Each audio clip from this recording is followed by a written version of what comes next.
Onion பணியாரங்க. மாவு வந்து நல்லா கலக்கி வச்சுக்கணுங்க. வெங்காயம் வந்து ஒரு பெரிய வெங்காயம் வந்து கடுகு உளுத்தம் பருப்பு போட்டு நல்லா தாளித்து எடுத்துக்கணுங்க. கருவேப்பிலை போட்டு கொஞ்சம் கடுகு உளுத்தம் பருப்பு நிறையா போட்டு தாளிச்சிக்கணும். வெங்காயம் போட்டு நான் ஒரு பெரிய வெங்காயம் தான் போட்டிருக்கிறேன்.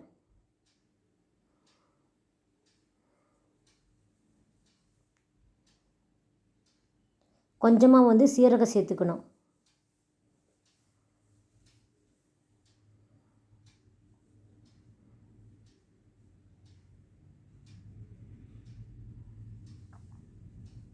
உப்பு வந்து தேவையான அளவு சேர்த்துக்கணுங்க.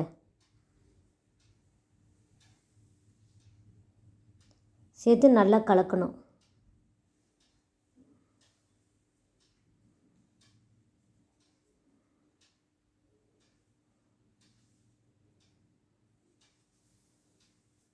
நல்லா கல் வந்து சூடான பிறகு கொஞ்சம் கொஞ்சமாக ஆயில் ஊற்றிக்கணும்.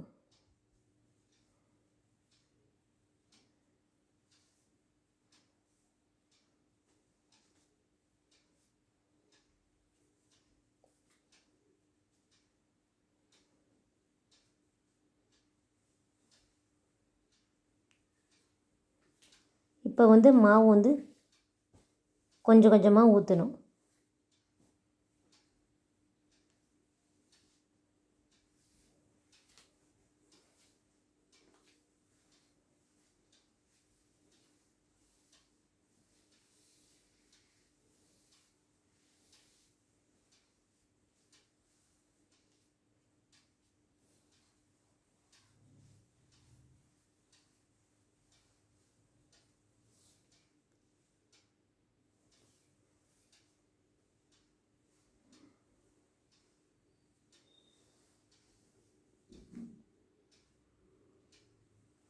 ஒரு 5 நிமிஷம் வந்து வேக விடணுங்க.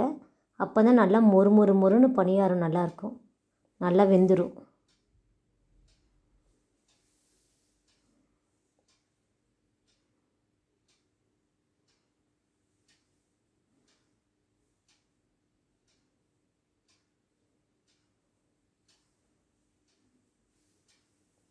இந்த பணியாரம் வேகலை.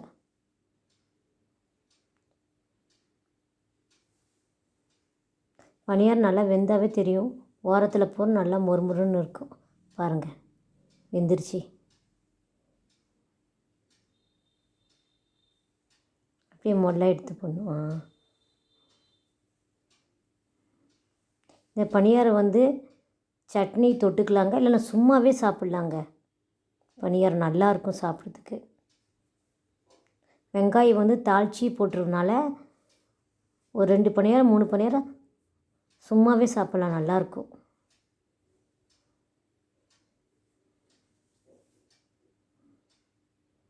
இதே காரம் தேவைன்னா பணியாரத்திலே பச்சை மிளகா சின்ன சின்னதாக கட் பண்ணி போட்டுக்கலாம். நான் வந்து சட்னி வந்து செஞ்சு இருக்கிறதுனால பணியாரத்தில் வந்து நான் பச்சை மிளகா அறுத்து போடல. பணியாரம் மட்டும் சும்மா சாப்பிட்னா பச்சை மிளகா வந்து சின்ன சின்னதாக கட் பண்ணி மாவுலே போட்டுக்கலாம். நான் சட்னியை கொஞ்சம் காரமாக ஆட்டியிருக்கிறேன், அதனால். பாருங்கள், பணியாரம் நல்லா வெந்துருச்சு. கடையில் விற்கிற மாதிரியே பணியாரம் இருக்குங்க, நல்லாயிருக்கும் சாப்பிட்றதுக்கு. காலையில் டிஃபனாக இது செஞ்சுக்கலாம், ஈவினிங்க்கும் டிஃபனாக செஞ்சுக்கலாம். பணியாரம் நல்லாயிருக்கும். சின்ன பிள்ளைங்க செஞ்சு கொடுத்தா நல்லா சாப்பிடுவாங்க.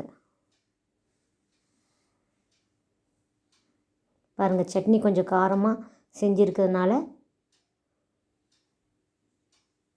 நான் பச்சை மிளகா போடாமல் பணியாரம் வந்து செஞ்சுருக்கிறேன்.